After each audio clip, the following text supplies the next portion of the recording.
Saturday night. Today we're talking about the Aeon Guard. They're a big group of intergalactic fascists that you can use for a variety of ways. Not really fascists, they can be good for like an outsider sort of race. Yeah, if anything, they're more like, I don't want to say space Romans, but space Romans. Or First Order from Star Wars, or sort of like they're an ultra powerful group that the Veskarium and the Pact Worlds don't even deal with. No travelers from the Pact Worlds and from the Veskarium, any envoys they've sent along, have really come back since. Yeah. They've sent two expeditionary courses. Both of them have been destroyed. And so it's sort of like, whoa, we should probably not deal with these guys. Well, I know a lot of merchants and a lot of scientific expositions there have been banned just because don't poke the unknown bear too hard, basically sort of thing with them. Yeah. How would you use, if you were DMing, how would you throw these in your game? If I were to DM, how I would use these in a game is I would put them somewhere, you know, if you have sort of a kill-happy band of murder hobos on your hand and you're DMing, maybe do something where, you know, instead of just having like a pirate crew that they can just be like, we want your money, they just be like, hey, so we found these things, guess what, you're in our territory, because our territory is wherever we are and wherever have a gun, so you got to pay those taxes. So maybe they could do that, or if there's like a non-alien, or sorry, a non-human member of the party. There's 17 approved Xenos, you know, because the Veskarium Star Empire, they are all humans. Sort of going back, basically, quick lore on him is long time ago, back, you know, before the planet disappeared and all that. Before Galarian disappeared, and basically the Aslanti race. Yeah, was the Empire, yeah. Yeah. And so basically what happened is, I think it sounds like they're just using magic to sort of like make portals sort of go somewhere else, and then some shenanigans happened. Basically those shenanigans were, the Aslanti gained a lot of their high technology and magic from an aboleth. And that aboleth pulled out, and so they were doing fine for a while, and as much grand civilizations do, they're, well, you know, screw off aboleths, we're better than you now because we can make pointy sticks. And the aboleth was like, well, I can send a comet down to a continent, starting a thing called a starfall, and the exploratory group that was just happened to be out at the time, they couldn't go back because everything was smoke and ruin.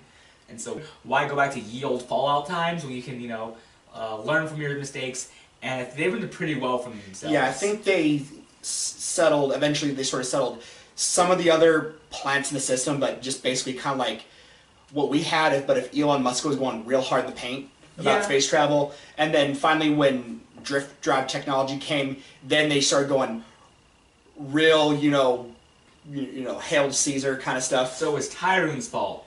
Should have been more selective on who they gave the drift to, because, well, look what you got. You got the First Order doing this, and basically they enslave non-human races. Yeah. They take their resources. They're real precious about their Aeon stones that they have, which are basically ion stones, but the A makes it sound more futuristic. Yeah, and basically all the soldiers, they have some of that in their armor. So yeah, so kind of getting back to what I was saying earlier, I just have them, instead of just being like a, you know, if you just throwing like a band of, you know, bandits or pirates or whatever, where they can just kill them all with no repercussions. Maybe something where it's like, okay, well, I'm going to force you guys to, you know, actually think a little bit about, instead of like, well, I'll just kill all you, because what if one of, you know, it's the future, they have these newfangled things called cameras in their helmets, or a radio that they can just sort of report in, like, you know, if they're part of a big, you know, military like that, they probably have standard operating procedures where it's like, okay, send intel back to whatever, and also if as soon as they're getting shot at, they're probably just going to just be like, we're under attack, and then start firing back. So next time the party does encounter more of those, let's say they're going into Aslanti Star Empire space, if they do that, basically they're going to be wanted criminals now, a bit, you know, or maybe if, you know, you are having more of an evil campaign, because they are all about, you know, slavery and might makes right. So, you know, if you did have a character who was going around beating people up and saying, well, you're my slave now because I have this gun and I'll kill you if you say otherwise, then that would be a place where they could probably find, you know, like-minded individuals, as long as they're human. One thing about that, leading back to, you know, like more about the weapons, they are super powerful, and it's actually illegal for somebody who's not part of the Atlantic Star Empire to own one of their weapons. It's like punishable by death. Yeah. So one thing you could do for a nice campaign arc, including the Atlantic Star Empire and especially the Aeon Guard, say you were one of those enslaved races and your whole campaign is trying to find a way to get out of Atlantic Star Empire space.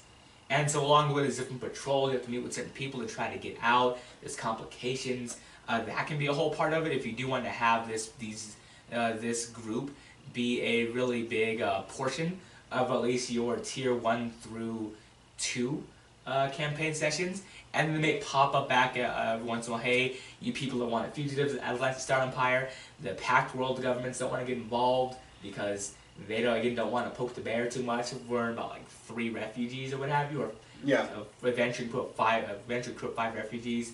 So that could be a really cool way to introduce them into your game, or at least have a game surrounded around this enemy.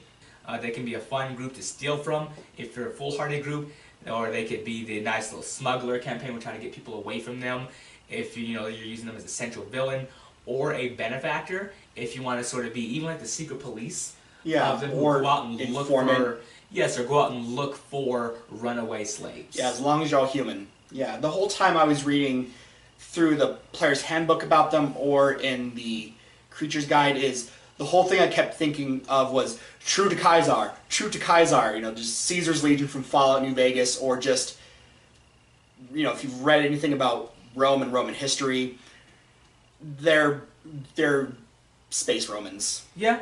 And so they are like a guilt-free. They're kind of like bandits, where they're a guilt-free kill. But the thing is, they got a whole lot of friends. Where a pirate gang, they may have like a sister ship, or it's like, oh, I'm going to tell Large Marge, and she has like 5 other ships. She's going to beat you up with the Atlantic Star Empire. It's like, yeah, we'll send like 4 legions after you if you get 2 wanted. So yeah, that about covers the mindset of them and how to use them in the game.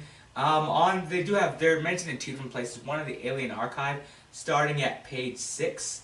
It goes over a little bit about the Aeon Guard. They're a challenge rating 3 creature, and then of course, there's a step up from that. The Aeon Guard Specialist is it's a step above at a challenge rating of 7. A lot of them do have those purple ion stone crystals that they use as sort of force fields. Again, like some of them can sustain you from without having to breathe food or water. A lot of the fluff material for the Atlantic Star Empire, in the core book at least, is on page 495, and it just goes over again like their history, other interactions with them, that sort of thing.